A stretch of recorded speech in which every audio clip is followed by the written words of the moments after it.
मित्रांनो, MTS या YouTube चॅनलवर तसेच MTS त्या मोबाईल ॲप्लिकेशनवर मी आपलं सहर्ष स्वागत करतो आहे। आज आपण जे काही पाहणार आहोत ते वित्त विभाग पेपर क्रमांक 3 याचा 10वा सेक्शन म्हणजे 10वा व्हिडिओ आपण पाहणार आहोत की जो आपण डेली 10 मास्टर क्लास या नावाने हे आपण प्रोग्राम सुरू केला आहे आणि त्याचा आजचा जो पार्ट आहे तो 10वा पार्ट आहे। म्हणजे डेली 10 मास्टर क्लास हे जे आपण पाहिलेले आहेत डेली 10 मास्टर क्लास याचा आजचा पार्ट आहे 10। म्हणजे तुम्हाला याच्यापूर्वी 9 सेशन घेतलेले आहेत। प्रत्येक सेशनमध्ये आपण किमान 10 प्रश्न बघत गेलो आहे। एक 6 नंबरचं सेशन होतं, त्याच्यामध्ये मी 3 प्रश्न तुम्हाला एक्स्ट्रा दिले होते। तर आज अखेर तुमच्याकडे 93 प्रश्न आहेत आणि वेगवेगळ्या नमुन्याचे प्रश्न आहेत, त्याची वेगवेगळ्या पद्धतीने सोल्युशन्स दिलेली आहेत। म्हणजे एकाच नमुन्याचा प्रश्न हा वेगवेगळ्या पद्धतीने कसा सोडवला जाऊ शकतो हे आपण पाहिलं होतं आणि हीच श्रृंखला आपण तसंच पुढे सुरू ठेवली आहे। म्हणजे जोपर्यंत तुमची परीक्षा होत नाही, जोपर्यंत भरती प्रक्रिया होत नाही, जोपर्यंत तुम्ही लेखी परीक्षेला जात नाही, तोपर्यंत हा जो डेली 10 मास्टर क्लासचा प्रोग्राम आहे आपला हा असंच सातत्यानं सुरू राहणार आहे। आणि दररोज आपण वेगवेगळी गणितं तिथं जी प्रश्नाला विचारली होती, म्हणजे महापरीक्षेने जे प्रश्न विचारले होते ते प्रश्न आपण पाहत चाललो आहे। तर आज आपण सुरुवात करूया। त्यातला पहिला क्वेश्चन आहे, प्रश्न असा आहे पहा, प्रश्न वाचतो मी सावकाश। जर चौकोनाची लांबी 10% व रुंदी 20% वाढवली, म्हणजे चौकोनाची लांबी जी लांबी आहे ती 10% आणि रुंदी ही 20% वाढवली तर विचारले, तर मूळ चौकोनाशी तुलना करता त्या नवीन तयार झालेल्या आयताचे क्षेत्रफळ किती असे विचारले। म्हणजे इथं चौकोन शब्द दिला आहे, तिथं आयत दिला आहे। म्हणजे हे आयतच आहेत, कारण ज्यावेळेला लांबी रुंदी असती त्यावेळेला तो आयत असतो, लक्षात घ्या। कारण लांबी वेगळी रुंदी वेगळी तेव्हा तो आयत असतो। म्हणजे आयत साधारण असा असतो। हा आयत हा चौकोनाचा पार्ट, म्हणजे ह्याचं मूळ आहे चौकोन। चौकोन हे सामान्य नाम आहे, आपल्याला माहिती आहे की चौकोन हे सामान्य नाम आहे आणि त्याचे पुन्हा 6 प्रकार पडतात।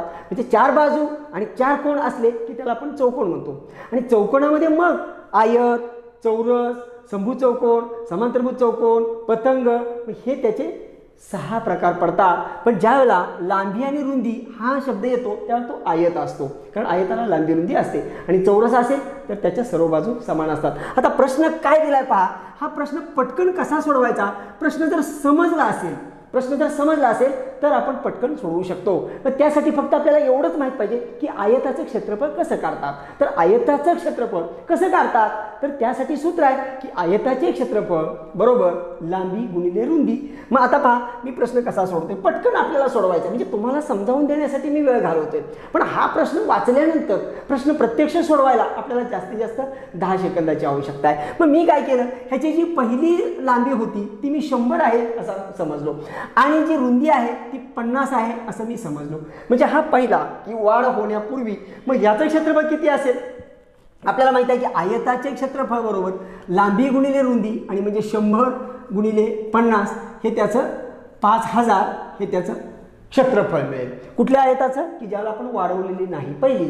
आता त्यानंतर त्याने सांगितलं की लांबी 10% वाढवली, म्हणजे आता नवीन लांबी होईल। म्हणजे आता समजा हा वेगळा आयत आहे, मी इथं दाखवतो तुम्हाला, मी तुमच्या लक्षात येईल समजण्यासाठी मी परत एकदा आयताची आकृती काढली। हा आता लांबी वाढवल्यानंतर म्हणजे इथं 100 होती तिथं 10% वाढवली म्हणजे 110 झाली। म्हणजे नवीन लांबी आहे 110।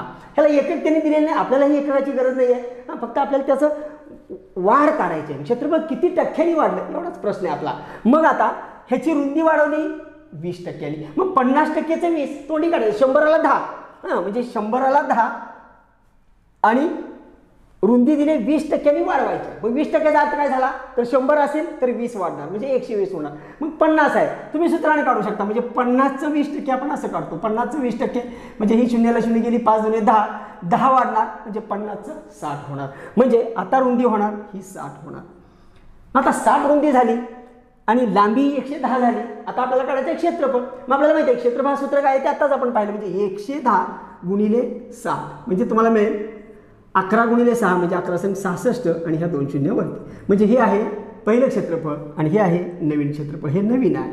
आणि प्रश्न असा विचारला आहे की हे आहे मूळ क्षेत्रफळ आणि हे वाढ झाल्यानंतरचं क्षेत्रफळ. मग आता आपल्याला शोधायचं आहे काय की किती टक्क्यांनी वाढला. मग आता आपल्याला माहिती आहे 5,000 होतं पहिलं, हे 5,000, त्याच्यामध्ये वाढ किती झाली तर 6,600 झाले, म्हणजे 1600ची वाढ झाली. मग जर 5,000ला 1600 वाढतं तर 100ला किती, त्याला आपण गुणिले 100 करतो. आता हे असं लिहिलं आहे, हे पाठीमागे जी आपण उदाहरणं पाहिली होती शेकडा काढताना, म्हणजे शेकडा नफा बरोबर नफा छेद खरेदी गुणिले 100 या तत्वात ते बसवले. म्हणजे या नमुन्याची उदाहरणं मी घेतलेली आहेत. म्हणजे मी डायरेक्ट तर न लिहिता डायरेक्ट मी 1600 कसं काढलं तर हे 6,600 नवीन झालं. पहिलं 5,000 होतं, म्हणजे जे वाढ झाली ती मी वजाबाकी केली होती, म्हणजे 6,600 वजा 5,000 म्हणजे 1600 वाढले. 5,000पैकी तर 100ला किती वाढले तेच आपल्याला काढण्यासाठी, म्हणजे टक्केवारी काढण्यासाठी. मग ह्या 2 शून्यला 2 शून्य जातील, ह्याला 1 शून्य जाईल, 5 पाहा लागेल, 5 एके 5, 5 त्रिक 15, राहिले 1 आणि 5 दुने 10, म्हणजे मूळ जे क्षेत्रफळ आहे ते 32% वाढेल. असा हा प्रश्न सोडवायचा होता. आता इथं तुम्ही आणखी वेगळ्या पद्धतीने सुद्धा सोडवू शकता. कुठल्या पद्धतीनं, मग तुम्हाला x मानावं लागेल, मग ही y मानावं लागेल, मग मोठं समीकरण तयार होईल. पण असं करायचं नाही. आता मला याच्यापेक्षा सोपी पद्धत तुम्हाला सांगतो. मी तुम्हाला समजण्यासाठी हे सांगितलं. आता एकदमच आपल्याला शॉर्ट, पण हे शॉर्ट कधी जमतं तर त्यावेळेला तुमच्या अनेक उदाहरणं हाताखालनं गेली पाहिजेत, वेगवेगळ्या पद्धतीनं ती सोडवली पाहिजेत. आणि त्याच उद्देशानं एकच उदाहरण मी वेगळ्या पद्धतीनं सांगत असतो की जेणेकरून की तुम्हाला ते समजावं. पण प्रत्यक्ष ज्यावेळेला आपण परीक्षेत सोडवणार आहोत त्यावेळेला आपल्याला पटकन सोडवता यावं यासाठी तिथं क्लुप्तीच वापरायची. आता इथं जे केलं होतं हे 5,000 होतं, ते फक्त मी असं केलं, पहिली 100 धरली लांबी, रुंदी धरली 50, म्हणजे क्षेत्रफळ असणाऱ्या 5,000. मी बाकीचं काहीच लिहिलं नाही. मला माहिती आहे की मी हे काय लिहिलं आहे, कारण हे काय लिहिलं आहे तर हे मूळचं क्षेत्रफळ आहे 100 गुणिले 50. हे आयताचं मूळ क्षेत्रफळ, मूळ आयत इथं लिहितो बघा, मूळ आयत. आणि इकडं त्याचं क्षेत्रफळ, मूळ आयताचं क्षेत्रफळ जेव्हा ही लांबी रुंदी असेल तेव्हा असेल किती तर तेव्हा असेल 5,000, कारण आपल्याला ह्याचं क्षेत्रफळ माहिती आहे 5,000 असेल. आणि आता नवीन लांबी नवीन रुंदी होणार आहे. मग ही आपली लांबी होती, मग ही 10% वाढली म्हणजे 110 झाली. आणि ही 50 होती, आता ती 20% वाढली म्हणजे 10 वाढली म्हणजे 60 झाली, म्हणजे हे 60 होणार आहे. आणि मग इथे येणार आहे आपल्याला हे नवीन क्षेत्रफळ, मग ते असणार आहे 6,600. मग हे तोंडी मांडलं. आता तोंडी मांडल्यानंतर आता आपल्याला समजते की ते वाढ किती झाली. मग इथं समजतं ना आपल्याला 6,600 झाले 5,000चं, म्हणजे तुम्हाला त्याच्यावरून काढता येईल की 6,600 इथं जर 5,000 असेल, इथं 5,000 होतं, त्याचं 6,600 झालं. मग आता मला वाढलं किती हे काढायचं आहे. मग जर माझं 100 असतं तर माझं किती झालं असतं, माझं 100 झालं असतं. आता इथं तुम्हाला उत्तर मिळेल आणखी. मग आता काढलं, ह्याने इकडं गुणणार, ह्याने इकडं गुणणार, म्हणजे काय होणार पहा, इथं मांडतो खाली, इथं बघा ह्या एक्सने ह्याला गुणलं म्हणजे 5,000 गुणिले एक्स बरोबर हे 100नं तिकडं गुणलं म्हणजे 6,600 गुणिले 100. हे 5,000 भागिले झालं म्हणजे एक्स बरोबर 6,600 गुणिले 100 भागिले 5,000.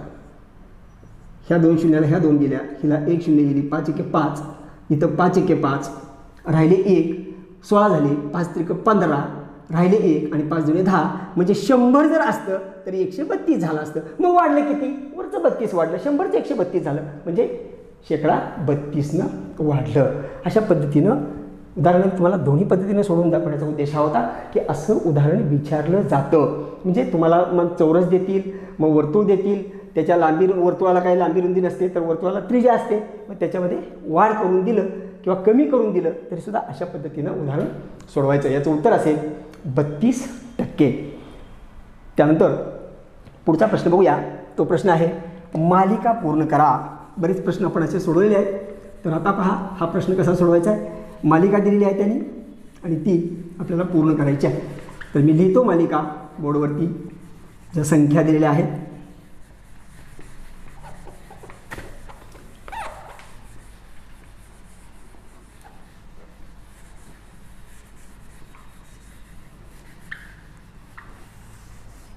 संख्या दिल्या 2, 8, 14,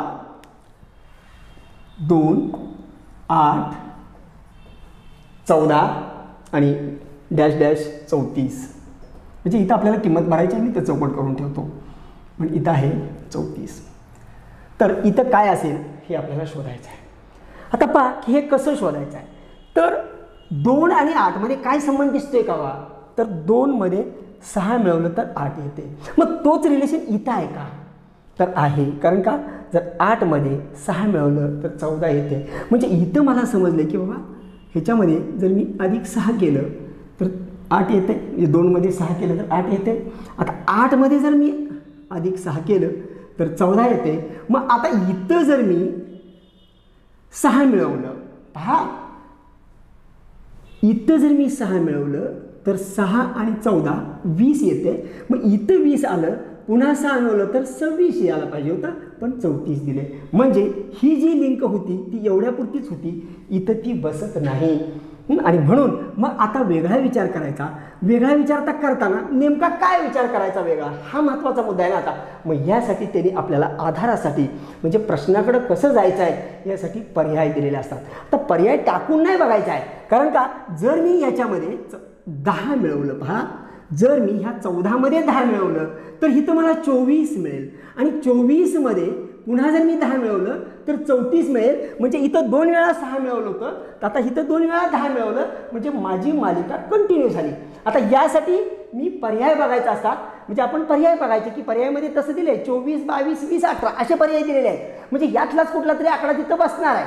पण समजा पर्याय नसते तरी सुद्धा हा विचार असा केला असता की इथं मला मग +10 करावं लागेल. मग इथं होईल माझं 24 आणि ह्या पुन्हा 24 मध्ये मी +10 मिळवलं की मग पुढं 34 ते त्यांनी दिलेलंच आहे. म्हणजे इथं जे पाहिजे होतं ते 24ची गरज होती. ह्याचं उत्तर आहे 24. अशा पद्धतीनं मालिका आपल्याला पूर्ण करायची असते. म्हणजे वेगवेगळ्या ठिकाणी म्हणजे वेगवेगळ्या प्रश्नामध्ये वेगवेगळ्या क्ल्यू वापरलेला असतो. कायला त्याचे वर्ग, कायला घन, तर बेरीज, वजाबाकी, कायला गुणाकार केलेला असतात. म्हणजे 2 संख्येच्या मध्ये काहीतरी रिलेशन त्यांनी मेंटेन केलेलं असतं आणि मग ते शोधून काढणं हे खरं कौशल्य आहे, लक्षात घ्या. आणि त्यासाठी जास्तीत जास्त सराव होणं महत्त्वाचं आहे. आणि म्हणून ते उदाहरण सोडवून देत असताना तुम्हाला इतक्या सविस्तरपणे सांगण्याचं कारण तेच आहे की तुमच्यासमोर जे उदाहरण आहे ते तुम्हाला 100% सोडवता आलंच पाहिजे. तर आता पहा पुढचा एक प्रश्न. पुढचा प्रश्न बघूया. तिथे विचारले चुकीचा क्रम ओळखा. चुकीचा क्रम ओळखायचा आहे. मी आकडे लिहितोय म्हणजे दिलेल्या संख्या लिहितोय आणि याच्यामध्ये हा प्रश्न क्रमांक 3 आहे. तर काय दिले पहा, 0, 3, 8, 15, 0, 3, 8, 15, त्यानंतर 24 आणि 36, 24 आणि 36 असा क्रम दिलेला आहे. आणि प्रश्न असा विचारला आहे की चुकीचा क्रम ओळखा. म्हणजे यामध्ये एक जण कोणतरी चुकीच्या ठिकाणी बसलेला आहे, त्याला आपल्याला फक्त निवडून काढायचं आहे बाजूला. मग आता बाबा लगेच बघत जाऊया. 0 आणि 3 काय आहे, काही नाही. 0 मध्ये 3 मिळवलं की 3 येईल. पण 3 मध्ये काय मिळवल्यावर 8 येईल, तर 5 मिळवल्यावर येईल. 8 मध्ये काय मिळवल्यावर 15 येईल, तर 7 मिळवल्यावर 15 येईल. मग मी मांडत जातो. पाहता 0 मी +3 जर केलं तर 3 येतं. 3 मध्ये जर मी +5 केलं तर 8 येते. 3 + 5 8. 8 मध्ये जर मी +5 केलं तर 8 मध्ये आपल्याला करावं लागेल आता +7, कारण आपल्याला तिथं 15 दिले. मग आता मला समजलं, माझ्या लक्षात आलं की लिंक काय वापरले. इथं 3 मिळवलं, 5 मिळवलं, 7 मिळवलं. म्हणजे आता असंच पुढं जाणार. आता 9 मिळवणार म्हणजे 2 2च्या विषम संख्या मिळवत गेल्या. म्हणजे इथं 3, 5, 7, 9, 11, 13, 15, 17 अशी किती करता आपली सर्कला लांब होईना. म्हणजे आपल्या त्याची सिस्टीम लक्षात आली. मग आता तेच करत जायचं. मग आता जर मी 15 मध्ये 9 मिळवलं तर मला 24 मिळेल. मग 24 मध्ये आता मला किती मिळवावं लागेल, 9च्या पुढची संख्या, पुढची विषम संख्या म्हणजे 11 मिळवावं लागेल. आणि मग 11 मी मिळवलं तर 24 मध्ये जर 11 मिळवलं तर 35 येतं. पण इथं त्यांनी दिले 36. म्हणजे इथं पाहिजे होतं किती, 35, पण दिलंय किती, 36. म्हणजे ते चुकीचा बसला आहे. आणि आपल्याला प्रश्न दिला की बाबा चुकीचा कोण आहे, तर चुकीचा आहे तो 36 हा चुकीचा आहे. ह्याचं उत्तर आहे 36. त्याचे पर्याय दिले होते 24, 3, 36 आणि 15 असे पर्याय दिले होते. त्यानंतर पुढचा प्रश्न पहा. पुढचा प्रश्न एकदम तोंडी आहे, मी वाचतो. रवीकडील टपाल तिकिटांच्या संग्रहातील 2/7 तिकिटेही भारतीय आहेत. प्रश्न काय पहा. काही प्रश्न पटकन तोंडीत सोडवता येतात, फक्त ते समजावे लागतात. तो समजणं महत्त्वाचं आहे. आता रवीकडे काही तिकीट आहेत पोस्टाची, तर त्यांनी सांगितलं की रवीकडील टपाल तिकिटाच्या संग्रहातील 2/7 2/7 ही जी तिकीटं आहेत ही भारतीय आहेत, ही तिकीटे भारतीय आहेत. आणि प्रश्न विचारला आहे तर त्या भारतीय तिकिटाचे परदेशी तिकिटाचे गुणोत्तर किती. आता परदेशी तिकीटं कुठली, जी भारतीय आहेत ती सोडून राहिलेली परदेशी आहे. मग आता 2/7 आहे, याचा अर्थ असा होतो की जर त्याच्याकडे असणाऱ्या तिकिटांचा समान 7 भाग केले तर त्यातले 2 भाग म्हणजे भारतीय तिकीट आहेत आणि राहिलेले भाग हे परदेशी तिकीट आहेत. मग त्याचं गुणोत्तर विचारले. मग आता गुणोत्तर किती सोपा आहे पहा, कारण एकूण भाग किती आहे तो 7 भाग आहेत ना, नाही का, म्हणजे 7 भागातले 2 भाग भारतीय तिकीट आहेत. म्हणजे छेदा एवढे भाग असतात. हां, ज्या वेळेला मी तुम्हाला बेसिकचा व्हिडिओ जर त्यांनी पाहिला नसेल तर त्यांनी पाहून घ्या. त्या बेसिकच्या व्हिडिओमध्ये मी सांगितलंय की अपूर्णांक कशाला म्हणायचं, अपूर्णांकाचा अर्थ काय होतो, अंश आणि छेदाचा नेमका अर्थ काय. तर छेदा एवढे भाग करा आणि अंशा एवढे घा असा त्याचा अर्थ असतो. म्हणजे एकाचे 7 भाग करा, त्यातले 2 घ्या, हा 2/7चा अर्थ आहे. म्हणजे त्याचे 7 भाग केल्यात, मग त्यातले 2 भाग भारतीय तिकीट आहेत. मग समजा ही 2 भाग जर भारतीय गेली, ही भारतीय गेली, तर राहिलेले 5 भाग जे असतील ते असतील परदेशी तिकिटांचे, म्हणजे ती तिकीट असतील परदेशी. म्हणजे त्याचं गुणोत्तर असेल 2/5, कारण एकूण 7 तिकिटापैकी 2 भारतीय, म्हणजे राहिलेली 5 ही परदेशी तिकीटं. त्याचं उत्तर आहे 2/5. पण फसवण्यासाठी आपल्याला पर्यायामध्ये काय उत्तर दिलं पहा. पहिला पर्याय दिला होता 5/7, दुसरा दिला होता 7/5, तर दिला 5/2 आणि 2/5. तर ह्याचं 2/5 हे उत्तर आहे. कारण हा जरी पर्याय दिला असला तर असा पण पर्याय दिला आहे. 5/2 हा एक पर्याय लक्षात घ्या, हा तिसरा आहे आणि हा चौथा आहे. ह्यात काय फरक नाही आहे, पण फरक हा आहे की ह्यांचं क्रम वेगळे आहेत. कारण इथं नाव घेताना भारतीय तिकिटाचे परदेशी तिकिटाशी गुणोत्तर विचारले आणि मग ही भारतीय आहे तर ही परदेशी आहे. मग हे त्याचं योग्य उत्तर. जर समजा आपल्याला परदेशी तिकिटाचं भारतीय म्हटले असते तर मग हे उत्तर बरोबर. म्हणजे अनुक्रम हा महत्त्वाचा आहे. गुणोत्तरामध्ये हे सगळ्यात महत्त्वाचं असतं की अनुक्रम महत्त्वाचा असतो. म्हणजे पहिलं नाव ज्याचं घेतले तोच अंक पहिला आला पाहिजे, अशा पद्धतीनं ही उदाहरणं असतात. त्यानंतर बघूया पुढचा एक प्रश्न. हा पण प्रश्न तोंडी आहे, मी वाचतो प्रश्न सावकाश. तुम्ही वही पेन सोबत ठेवलंच असेल तर त्याच्यामध्ये प्रश्न फार तर लिहून घ्या तुम्ही. प्रश्न कसा आहे पहा. हंसाच्या जन्माच्या वेळी तिची आई 31 वर्षाची होती. पहा, मी प्रश्न वाचत त्याचं मेन मुद्दे जे दिलेत ते नोट करतो. म्हणजे हंसा कोणतरी आहे, हंसाच्या जन्माच्या वेळी तिची आई 31 वर्षाची होती. म्हणजे ही हंसा, तोंडीच प्रश्न सोडवायचा आहे आणि तिची आई. आता ज्या वेळेला हंसाचा जन्म झाला तेव्हा हंसाचं वय 0 वर्ष असणार आहे ना, आणि त्यावेळेला आईचं वय दिले आपल्याला. त्यावेळेला तिची आई होती 31 वर्षाची. हे वाक्य फक्त मी अशा भाषेत लिहिले आहे, वाचलेलं वाक्य. पुढे सांगितलं आहे हंसापेक्षा 3 वर्षांनी लहान असलेल्या तिच्या भावाच्या जन्माच्या वेळी. म्हणजे हंसापेक्षा 3 वर्षांनी लहान तिचा भाऊ आहे आणि त्या भावाच्या जन्माच्या वेळी तिच्या वडिलांचे वय 35 वर्ष होते. पहा प्रश्न कसा आहे, मी परत एकदा व्यवस्थित वाचतो. हंसाच्या जन्माच्या वेळी तिच्या आईचे वय 31 वर्ष होते, पण हंसापेक्षा 3 वर्षांनी लहान असणाऱ्या तिच्या भावाच्या जन्माच्या वेळी तिच्या वडिलांचे वय 35 वर्ष होते. मग प्रश्न असा विचारला आहे तर हंसाच्या पालकांच्या वयामधील फरक किती. आता पालकांच्या वयामधील फरक म्हणजे आई वडिलांच्या वयामधला फरक आपल्याला विचारला आहे.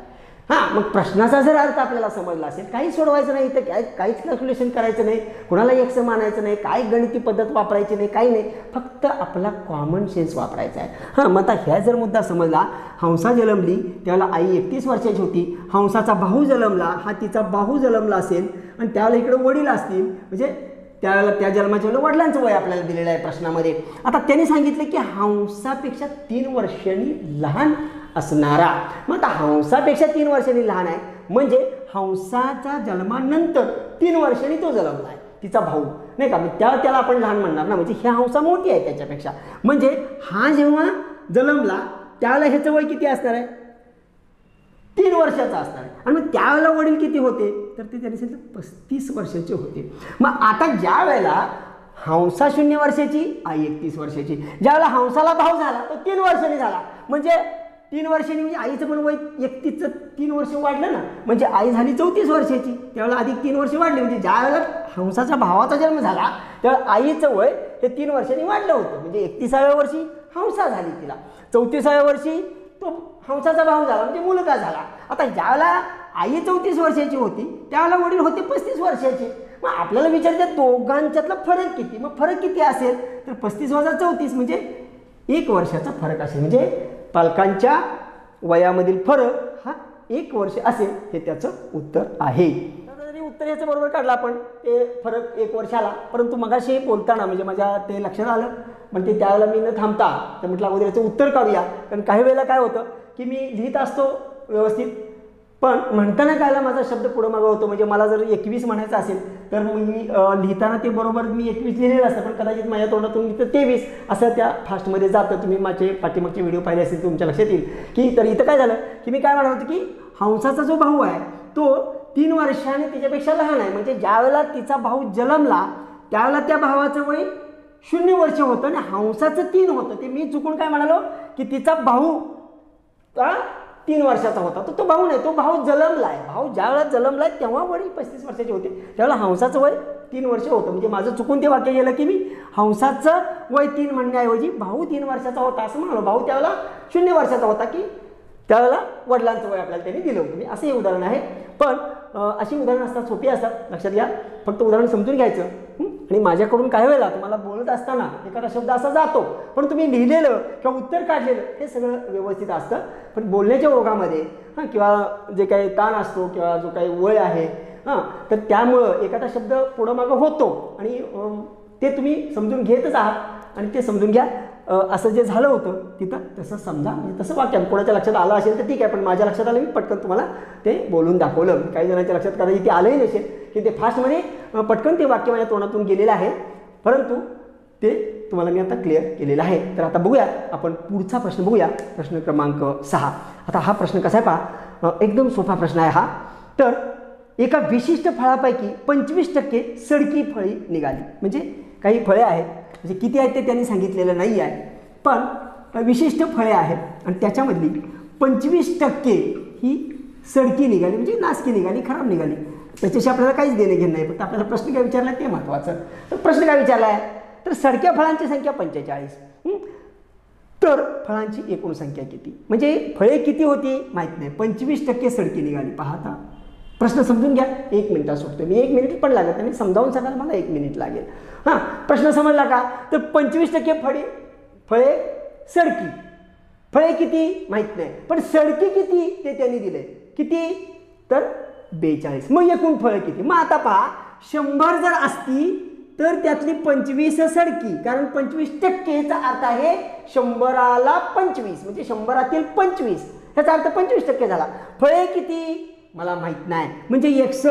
मग त्यातली सडकी किती त्याने दिले ना, सडकी किती 42 झालं, मी मांडलं. आता करायचं तिरकस गुणाकार, म्हणजे तुम्हाला मिळेल 100 गुणिले 25 बरोबर 42 गुणिले 100.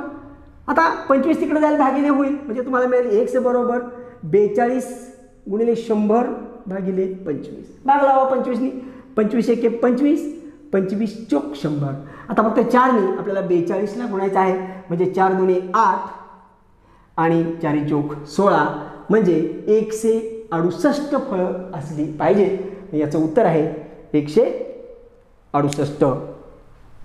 त्यानंतर पुढचा प्रश्न पाहूया, प्रश्न क्रमांक 7. आता हा प्रश्न काय पहा, IT कोर्सेसची निवड करणाऱ्या विद्यार्थ्यांच्या संख्येत 23% घट झाली. पहा मी प्रश्न वाचतो व्यवस्थित.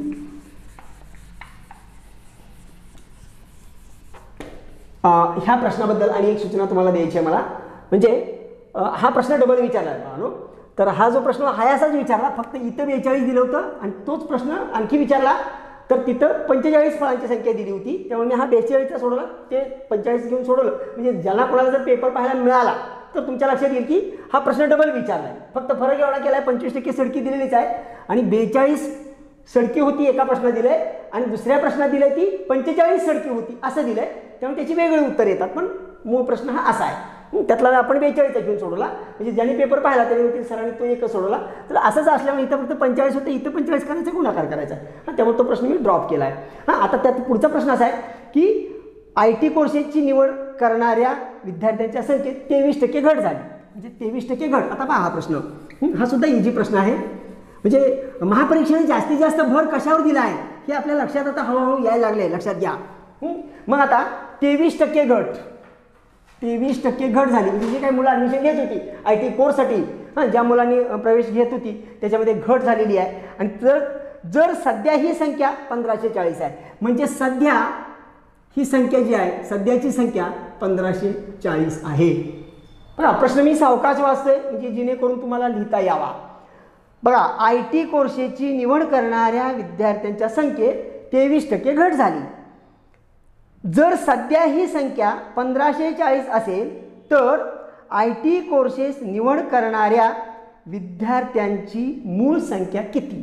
पहा संपला, इथंच प्रश्न संपला. प्रश्न वाचल्यानंतर तो आपल्या मेंदूत प्रश्न तो गेला की मेंदू लगेच सूचना देतो की कारण अशी अनेक उदाहरणं आपण सोडवलेली असतात. मग आता 23% घट झाली म्हणजे इथं पहा किती म्हणजे लॉजिकली प्रश्न लगेच सुटतोय. पहा 100 मुलं होती, पहिल्यांदा होती समजा, त्याला घट किती होत्या त्यांनी सांगितलं आपल्याला, घट होती 23%, म्हणजे 100रातली 23 कमी होणार. 23%चा अर्थ 100पैकी 23. मग 100मधून 23 वजा झाल्यानंतर किती राहतात? 77 राहतात. म्हणजे जर 100 मुलं असती तर ती 77 होतात.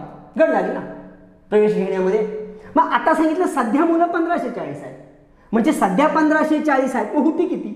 100 होती 77 झाली, 100 होती 1540 झाली. चल माझं समीकरण सोडवा, तिरकस गुणाकार करा. म्हणजे तुम्हाला मिळेल 100 गुणिले 77 बरोबर 1540 गुणिले 100.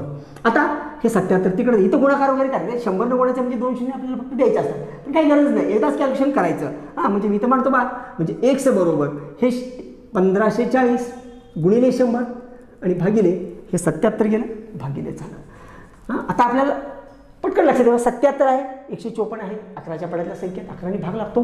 11 × 77, इथं 11 × 1 = 11, 15तून 11 गेले, 4 राहिले, 44 झाले, 11 × 4 = 44, ही शून्य इथं दिली आणि ह्या 2 शून्य आहेत अजून, त्याच्यानंतर विचार करू. आता 7 भागायचं आपल्याला, 7 × 7, 7 × 2 = 14, ही वरची शून्य, म्हणजे हे 100 आणि हे 20 यांचा गुणाकार करायचा आपल्याला, म्हणजे 2 × 1 = 2 होईल आणि शून्य मोजतो आपण 1 2 3, याच्यावरती 3 शून्य. म्हणजे जे विद्यार्थी होते अगोदर ते होते 2000 आणि 23% घट झाल्यामुळं आता ती आली संख्या 1540वर. जर आपण उलटं टॅली केलं गणित तर तुम्हाला त्याचं 23% उत्तर मिळेल. आणि त्यांनी प्रश्न जो विचारला होता त्याचं उत्तर आपण काढलं, त्याचं उत्तर आहे 2000 मुलं होती.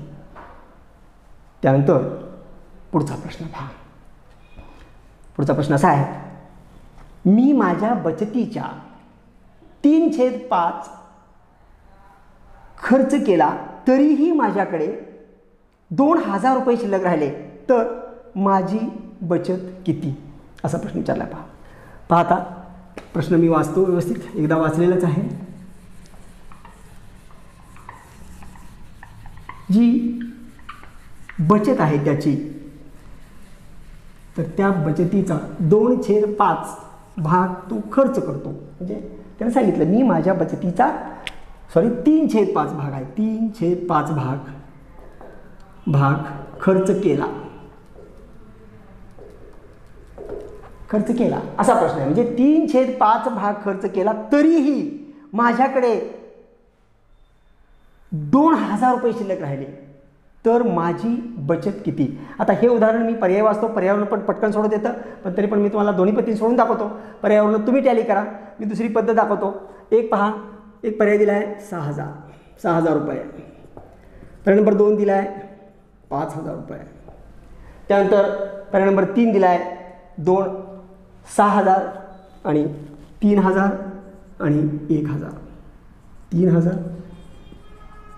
6000, 5000, 3000, 2000 म्हणजे हे पर्याय दिलेले आहेत. तर पर्याय मी तुमच्या माहितीसाठी लिहिले, कारण असे प्रश्न तुम्ही पर्यायी वापरून सुद्धा सोडवू शकता. कसं तोंडी तर 3/5 भाग खर्च केला आहे. मग ते समजा मला 6000 पर्याय चेक करायचं, मग 6000 गुणिले 3/5 हे कॅल्क्युलेशन 2000 आलं पाहिजे, कारण हा भाग खर्च केला तरी 2000 शिल्लक उरतात असं सांगितलं प्रश्नामध्ये. मग त्यामुळे आता जर आपण बघू शकतो लगेच तोंडीच 5 एके 5, 5 एके 5 आणि इथं 1 राहिलं, 5 दुणे 10 झालं, 12 तिकडे 36, वरती 2 शून्य येणार म्हणजे 2000 शिल्लक राहत नाही. म्हणजे मग हा पर्याय तो पर्याय म्हणजे कुठेतरी तुमचा एक पर्याय मॅच होईल म्हणजे पर्यायावरनं गेला. तर आता सोडवायचं कसं पहा, एकदम तोंडी करायचं. समजा जर का 100 रुपये त्याची बचत आहे, पहा आता इकडं पटकन कसं सोडवायचं, लॉजिकल मेथड कशी, समजायचं की 100 रुपये त्याचं बचत आहे. मग 100 रुपये जर बचत असेल, पहा इकडं 100 रुपये बचत, आपल्याला लगेच नियमात बसवायचं 100 रुपये बचत. मग तो खर्च किती करतो तर 3/5 म्हणजे 100चे 3/5, 3/5 म्हणजे किती 5 एके 5, 5 दुणे 10, वरची 0, 20 त्रिक 60 म्हणजे 100 रुपये बचत असेल तर तो करतो 60 रुपये खर्च.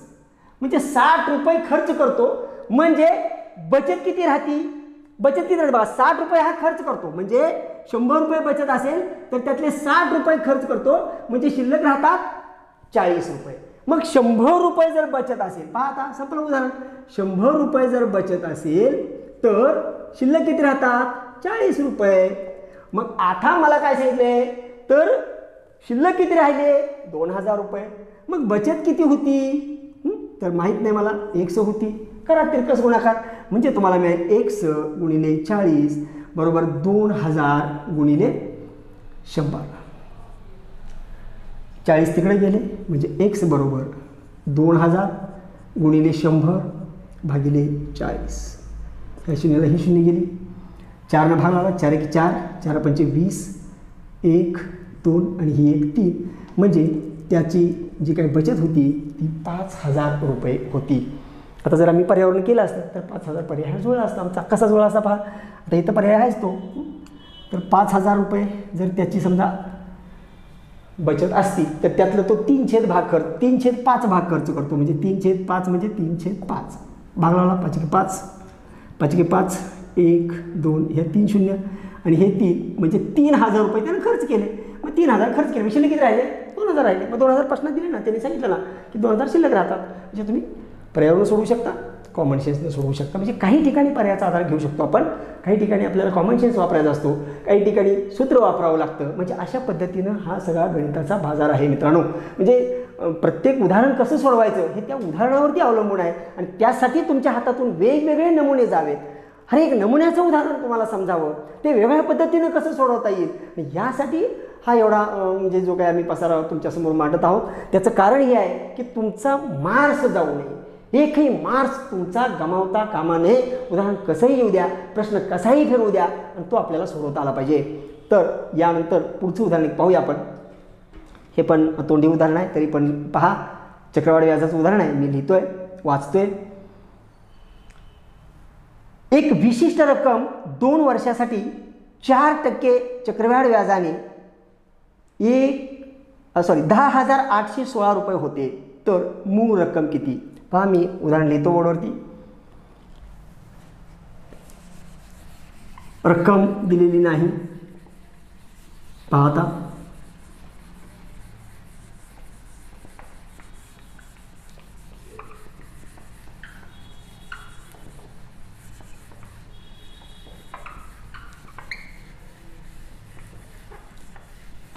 प्रश्न असा आहे, एक विशिष्ट रक्कम 2 वर्षासाठी म्हणजे मुदत दिली, मुदत की ज्याला आपण एन म्हणतो, नंबर ऑफ इयर, मुदत 2 वर्ष. त्यानंतर व्याजाचा दर दिला आहे, दर 4% म्हणजे 100ला 4 रुपये. आता हा दर दिला आहे ना, हा चक्रवाढ व्याजाचा दर आहे आणि प्रश्न असा विचारला आहे की 10,816 रुपये ही रास होती, रास. आणि मग आपल्याला विचारले मुद्दल बरोबर प्रश्नचिन्ह, एक विशिष्ट रक्कम, ती रक्कम किती असाच प्रश्न विचारला. तर मूळ रक्कम किती असा प्रश्न विचारला. आता पहा, मला माहीत नाही की इथं मुद्दल काय आहे. आता इथं काय करायचं आपल्याला, तर लगेच आपल्याला क्लिक व्हायला पाहिजे की ही दिलेली आहे ती रास आहे.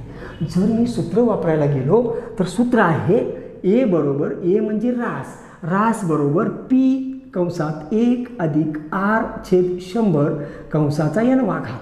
म्हणजे एन म्हणजे मुदत, आर म्हणजे व्याजाचा दर, पी म्हणजे मुद्दल आणि ए म्हणजे रास. तर ती रास आपल्याला दिलेली आहे. पण या सूत्राचा वापर न करता आपल्याला जर आपलं काही लॉजिक वापरता, काय नाही हो, समजा माझी रक्कम एक्स आहे. पहा आता हे बघा, रक्कम एक्स धरली मी, रक्कम, आता मी हे सूत्र लिहिलं इथं, मी वापरणार नाही, तुम्ही ते सूत्र वापरून सुद्धा त्याचं उत्तर चेक करून पाहायचं आहे. हां, आता आपण उत्तर काढणार आहोत लॉजिकल पद्धतीनं पटकन. आणि तुम्ही मात्र काय करायचं, ते सूत्रानं पण ते उत्तर येते का ते पाहायचं. आता पहा, एक्स रक्कम होती, पहिल्या वर्षी किती होती, 4% वाढती, म्हणजे 100चे 104 होणार, म्हणजे 104/100 गुणिले पुन्हा दुसऱ्या वर्षी 4% वाढणार या रकमेवर, म्हणजे पुन्हा 104/100. आता ह्याचं जे उत्तर येणार आहे, म्हणजे ह्याचं जे उत्तर असेल ते उत्तर काय असेल, तर ते उत्तर म्हणजेच रास असेल ना. तर बघा, ही मूळ रक्कम पहिल्या वर्षी त्याची एवढी झाली 4% वाढून, दुसऱ्या वर्षी ह्या सगळ्याची पुन्हा 4% वाढून एवढी झाली, आणि मग ह्याचं उत्तर किती असणार, ती त्याने दिलेलं तीच रास आहे ना, म्हणजे 10,816. किती फास्ट उदाहरण होते पहा. मग आता झालं, मला एकची किंमत काढायची आहे. मग इथं काय करा, हे सगळं पलटी घ्या, तिकडे घ्या, म्हणजे उलटं होईल, भागिलेचं गुणिले होईल, गुणिलेचं भागिले होईल, म्हणजे तुम्हाला मिळेल एक्स बरोबर हे 10,816 तसंच आहे. आता ह्याला काय करायचं आपल्याला, 104 खाली जाणार, 100 वर जाणार, हे 100 वरती गेले, हे पण 100 वरती गेले, हे 104 खाली आले, हे 104 खाली आले. आता ह्याचं जे उत्तर असणार आहे ती आपली मूळ मुद्दल आहे. आता फक्त आपल्याला हे कॅल्क्युलेशन करायचं आहे. आता मी काय करतो, हे जरा वरती मांडतो. आता हे सूत्र मी लिहिलं होतं, तुम्ही या सूत्राने सोडून घरी पाहायचं आहे, म्हणजे नंतर पाहायचं आहे. आता आपण कॅल्क्युलेट करूया. मी वरती घेतोय पहा, हे परत लिहितो इकडं, म्हणजे भाग लागलेला दिसावा. तर पहा, एक्स बरोबर आहे 10,816 गुणिले 100 आणि भागिले 104 गुणिले 104. आता फक्त ही आपल्याला आकडेमोड करायची आहे. तर आता आपल्याला माहिती आहे की 10,816 आणि 104 ह्या समसंख्या आहेत. ह्यांना आपण 4ने भागू शकतो, 2ने भागू शकतो. तर मी काय करतो, 2ने भागतो पहिल्यांदा. तर ह्याला 2ने भागलं, बे 5 10, बे 2 4. याला 2ने भागलं, पहा, बे 5 10, त्यानंतर इथं बे चौक 8, वरची 0 आणि बे 8 16. त्यानंतर पुन्हा मी 2ने भागतो, ह्याला 2ने भागलं, बे 5 10, बे 2 4. इथं मी 2ने भागलं, बे 2 4, बे 7 14, ही 0 आणि बे चौक 8. आता हे 100 तसंच राहू दे. ही पायरी मी पुन्हा लिहितो खाली बघा, 2,704 म्हणजे 2704 भागिले 52 गुणिले 52 आणि वरती आहे 100 गुणिले 100. म्हणजे दिसावं म्हणून मी तीच पायरी पुन्हा खाली घेतलेली आहे, म्हणजे हिथून. तर आता पुन्हा मला समजते की 13च्या पाड्यातल्या संख्या आहेत, म्हणजे 13ला भाग लावतो, 13 चौक 52, इथं 13नं भाग लावला, 13 2 26, 27मधून 26 गेले, 1 राहिले, म्हणजे 104 झाले, म्हणजे 0 दिली, 13 8 4 दर्शे. त्यानंतर पुन्हा 13ने भाग लावतो, 13 चौक 52, इथं 13 1 13, 20मधून 13 गेले, 7 राहिले, 13 संग 78, म्हणजे वरती आलं 16. आता हे 4 आहे, ह्या 4नं मी इथं भाग लावतो, 4 लावतो, 4 1 4, 4 चौक 16, परत ह्या 4ला 4 निघून गेलं, म्हणजे मला उत्तर मिळालं 100 गुणिले 100, म्हणजेच 10,000 रुपये ही माझी मूळ मुद्दल असली पाहिजे. म्हणजे ज्यावेळेला जर 10,000 रुपये माझी मुद्दल असेल तर मला 4% 2 वर्षाचं जी रास मिळेल ती 10,816, म्हणजे वरचे 816 हे व्याजाचे असतील. याचं उत्तर आहे 10,000 रुपये. त्यानंतर शेवटचं उदाहरण पाहूया. ते उदाहरण, या नमुन्याची बरीच उदाहरणं आपली झालेली आहेत, तरी पण पहा आता हे उदाहरण काय आहे. तर पाण्याच्या 16 बाटल्यांची विक्री किंमत, तर 17 बाटल्यांची खरेदी किंमत एवढी असेल तर वितरकाने मिळवलेल्या नफ्याची टक्केवारी किती, असा प्रश्न आहे. म्हणजे पाण्याच्या 16 बाटल्याची किंमत. हा मी प्रश्न वाचतो आणि हा एकदम सोप्या पद्धतीनं कसा सोडवता येईल हे आपण बघूया.